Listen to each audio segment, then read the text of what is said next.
is Matt from the Man Cave. Thanks for listening. Thanks for watching with your daily devotion for May the 25th. Hope you guys can see that. Hey guys, I hope you're having an excellent day. It is so beautiful day. It's not even funny. I went to Walmart, did a little shopping. I went up to the counter and they had all this orange chicken behind the deli. I didn't want to buy any, but I looked at the gal and she says, "Can I help you?" And I says, "Do you suppose I could just have a sample piece?" And she says, "Oh yeah." And so she dug around there and found a piece that big for me. I just chowed it. I said, "Thank you, Jesus." And I said, "Darling, may God bless you for your kindness." I enjoyed that piece of chicken. I didn't want a whole bunch. I didn't want to buy any. I just wanted a sample. And here's the thing. God says, taste and see that the Lord is good. Hey, we're going to do just that because we're going to be in the Word of God. We're going to be in Ezekiel chapter 18, okay? And we're going to be looking at something that's going to direct us to the heart of God. The more you understand the heart of God and how He sees things, the better off you are in this life. And you're like, "Matt, why are you holding on to that piece of paper?" Oh, yeah, here. Woo! Hey, all right. Guys, again, we're going to be in chapter 18 of the book of Ezekiel. We're starting with verse 23, and it reads like this, okay? And this is God speaking, okay? God the Father. "Do I take any pleasure in the death of the wicked, okay? Declares the sovereign Lord. Rather, am I not pleased when they turn from their wicked ways and choose life and live?" Okay, so a lot of times people, they think this, that God loves to clobber wicked people. He loves to annihilate them. He loves to send down the thunder and the lightning. Let the fire fall, Lord God, on that sinner. That's not the heart of God. And you're like, what? What about the story of Elijah on Mount Carmel? You know what I'm saying? If you notice, okay, Elijah and Mount Carmel, the fire came and did what? It burnt a sacrifice. It burnt the rocks. It burnt the dust. It sucked up the water, okay? God is showing His might. He's showing His power, okay? But He does judge sin. Okay, watch this, okay? So there is a time in a person's life when they've burned up God's long suffering, His patience with you and me, His forbearance, okay, that He brings correction. The text tells us this: "Do I take any pleasure in destroying the wicked?" And the text says, "Thus saith the sovereign Lord." No. What does God say? I would rather, listen guys, I would rather you do a self-examination of yourself, not anyone else, find your faults, turn from your wicked ways, and choose life. Guys, in this very text, the very next verse is a dire warning for you who are living in righteousness, who are on the narrow road. And what's going to take place in the next few verses is going to challenge our thinking, okay? Because here's the thing, oftentimes we're thinking a certain way, but oftentimes our thinking and our understanding doesn't line up with the Word of God. In verse 24, it says this: "But if a righteous man turns from his righteousness and commits sin and does the same detestable things the wicked man does, will he live?" The question God is posing through Ezekiel is, if a guy who's been doing it right for so long decides, hey, I'm going to incorporate myself with this group, with these individuals, or follow the ways of wickedness, will he live? The answer is no. Watch, it goes on. "None of the righteous things he has done will be remembered," okay? And you're like, well, why is that? And the people of Ezekiel's day, they were like, what gives? I've been leading my life with the Lord. It's not how you start. It's how you finish. And if that person who has been living in righteousness, doing the right things, is able to, from their flesh, to join into wickedness and practices of wickedness, deceit, lies, thievery, okay, all those things that the Bible talks about, it's revealing the true intent of his heart. That's what God is saying. When I deal with people, I'm dealing with the heart. A lot of us, and you've heard me say this, we can act pretty well, okay? We act a certain way before our mom when we're visiting on the holidays. We act a certain way at work. We act a certain way at church. And God says, I want you consistent in all of your life. Meaning this, I want you to be a born-again child of the living God. And there is no difference between whether you're at mom's house, the church house, okay? Wherever you are, whether it's work or out and about playing, okay? Be consistent in your walk with me, in your integrity, okay, man? God's asking us to be men and women every single day of integrity. Here's the thing, the men and women of Ezekiel's time, they didn't understand this. They were basically screaming out, why? I mean, this person's been living in righteousness, and so here's the thing, they get off, okay, and they start doing these things, and now all that is null and void. I mean, isn't that how you and I think, and isn't that how some of us think today? Because of the majority of my life, I'm living it what I would consider the right way. And yes, I am dabbling in these things over here, or I'm doing these things over here. Won't this outweigh this? And here's the thing, that's legalism. That is the basic doctrine of religion. Okay, my good will outweigh my bad. It is never, never, ever like that. And again, the people are asking why. I don't understand Ezekiel. And here's the thing, Ezekiel speaks for the Lord, and he tells them exactly why, okay? Because of the unfaithfulness, he is guilty. And because of the sins he's committed, he will surely die.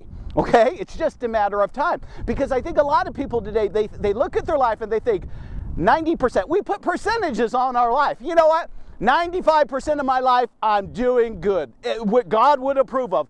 But this 5%, pornography, an adulterous affair, doing some recreational drugs, or I'm doing this and this and this over there. Okay? What it's showing is God doesn't have all of your heart. Okay? Meaning this, if you're not fully sold out to God, you got huge problems because he is not Lord and master of your life. What is? Some other thing. We say this, well, this is just how I am. Friends, that will not fly in the face of God, okay? Because God has to have all of you.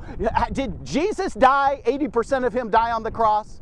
And he kept 20% back for him because he was suffering? Or when he gave his back to that Roman soldier who whipped him with a cat of nine tails and shredded his flesh as they pulled his beard out, as he was crucified naked, as they beat him up, as they punched him, as they made a mockery of him, did he give 50% of his life for you? Did he give 70% for you? I mean, let's go all the way. Did he give 95% and hold 5% back? Friends, he gave it all. Okay? And that's what he wants in return from you. He's not asking you to be perfect. He definitely doesn't want you being legalistic, but he wants a life that's surrendered to him, to his lordship. As we do that, we are so happy. We enjoy this life so much. We're at so much peace has entered into our life. And here's the thing, the joy of the Lord is flowing out of us daily. We are now understanding the Christian life and all that God has. It's not about me, it's about him. And as I rest in him, I am so content, I'm so happy, and all the things that I was striving for to bring me some kind of joy and peace and happiness in life, I no longer have to do that because he's in me. I'm resting in him. The people of that day, they're mocking it, they're fighting it, they're fighting against this thought, okay? They want to give him 90 and keep 10%, or 95 and keep 5. In verse 25 it says this, yet you will say, the way of the Lord is not just. I mean, people are shaking their fist. I don't agree with you. I don't agree with you. You know what I'm saying? People do that too when God takes someone out of our lives that we love, or we lose a job, or we're in a messy divorce, or something happens that we didn't expect. Our expectations and the reality of life don't line up together, and so we're shaking our fist at God. Happens all the time. And so in verse 25, you say, the way of the Lord is not just. I don't agree. It doesn't matter with you whether you agree or not. God says, let every man be a liar. I am true. Next verse, after they're complaining to God, God says this to them, is my way unjust? Or God asks this question, or is the life you're living not unjust? I've done everything for you. I've created you. I've blessed you, I feed you, I clothe you, I shelter you, I protect you, I do all these things, okay? And because you can't, here's the thing, because you can't have the perceived pleasure of sin in an area of your life, you will complain against me because you want to engage in things that will fulfill this flesh where I gave my flesh for you. You're going to complain against me. And God's going to recap it. Verse 27, but if a wicked man, listen to this, because here's the thing, I'm probably talking to more people who are outside of the fold, who are living a life that's contrary to this, who the Bible, not Matt, but the Bible would consider wicked. Okay? It says this, but if a wicked man turns away from his wickedness he has committed and does what is just and right, he will save his life. Do you know what that means, what I just read? Listen very carefully. The person who right now is watching this, and you are engaged in a life, meaning that because of your heart, you are acting out what is on the inside.